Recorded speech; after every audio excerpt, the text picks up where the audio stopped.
Hello, welcome to Dr. Lindsay's Lessons. I'm Dr. Lindsay with Healthy Motives 365, where I help clients to find health in every day by assisting them in eliminating the bad habits that can lead to chronic disease.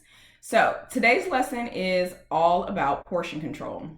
Portion control, it can be a difficult thing, especially with the increase in food serving sizes over the years. In full transparency, when I first moved to Texas, you know how they say everything is bigger in Texas? Well, it's true. And I was literally getting bigger in Texas. When we first went out to eat down here, I was like shocked at how much food some restaurants actually give you. And I was definitely eating more than normal, which started to cause me to, gain weight. I think the first year I was down here, I probably gained about 10 to 12 pounds.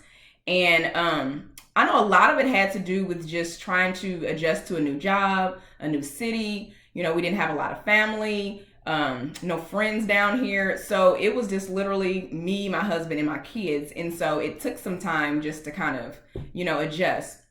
But over time, I started to notice that, my clothes were getting a little tighter. So I had to either, get it together or buy a whole new wardrobe. And buying a whole new wardrobe wasn't an option for me. So I had to start disciplining myself.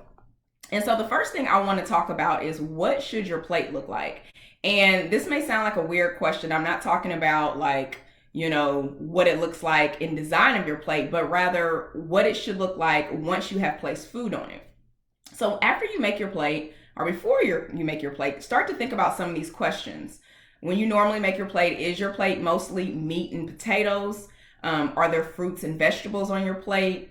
Does your plate have all three macronutrients? So do you have a source of complex carbs, lean protein, a healthy type of fat? And then does your plate vary in the types of foods that you eat, or do you eat the same things over and over again?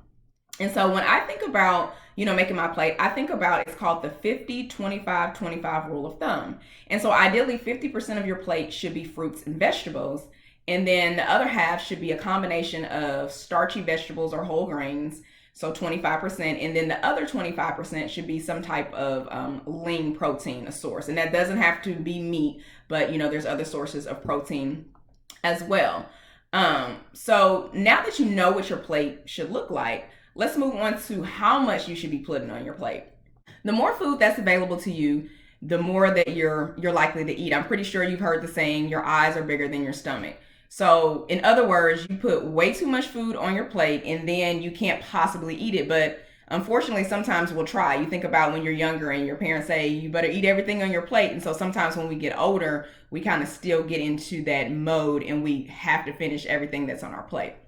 So there's a difference between portion size and serving size. So just to kind of explain the difference, a portion is the amount of food that you actually put on your plate. And the serving size is a recommended specific amount of food per the food label. So say, for example, if you put 3 servings of something on your plate, then the amount of food on your plate is actually the portion that you've put on the plate for yourself. So example, if you have 1 cup of pasta is a serving size, but you put 3 cups of pasta on your plate, then the 3 cups of pasta, that's your portion. So now you'll be consuming triple the amount that's recommended, which means everything on the label has to be tripled. So if you're looking at the carbohydrates, if you're looking at the protein, if you're looking at the fat, and you put 3 times the amount on your plate, then all of those numbers are going to be tripled. And that's one thing that people don't really understand when it comes to serving sizes. But in essence, over time, the portion sizes of food we're accustomed to it's increased. And so when you go out to eat and you attend family functions or social gatherings, it's very, very easy to overeat due to the availability of so much food that we have. And I don't believe in severely restrictive diets because I believe that life is meant to be lived. But there are a few things that you can do to help improve your chances of controlling how much food you're actually consuming. So I have a few tips. I have 7 tips to be exact to help control your portion sizes. So try some of the following things. So tip number 1, avoid buffets. Now, with everything going on right now, I don't see that as being an issue for most people. But in general, if you think about it, if you have unlimited access to more food, you will in fact eat more food. And some people, when they go to a buffet, they will just go and eat excessive amounts of food just because it's available. So avoid buffets. Tip number 2, use a smaller plate. So using a smaller plate actually helps to trick your mind into thinking you're eating more, but in reality, it's less because your plate gets fuller faster. But the key is not to go back for seconds and thirds, because that pretty much defeats the purpose. Like, I have my own little special plate that I eat off of. It's a smaller plate, and like, I'm very territorial about my plate. Like, if somebody else grabs it in this house, then I'm looking at them sideways, like, this is my plate. Um, so use a smaller plate. Like I said, it's going to trick your mind into thinking that you're eating more than you actually are. Third tip, no TV, phone, or work. So when you're distracted by other things, you're not really paying attention to how much you're actually eating. And as a result, you're likely to eat way more. Not to mention, working while eating, it can be stressful. And the stress is not good for your digestion because it actually shuts your digestive system down. So while you're eating, focus on your meal, enjoy it. Within the past year or so, I've made like a rule for myself. Is like, when I'm eating lunch and I'm at the office, I don't check emails while I'm eating. I don't look at social media. I just kind of stop and eat my food, enjoy it. And that way I can pay attention to how much I'm actually eating.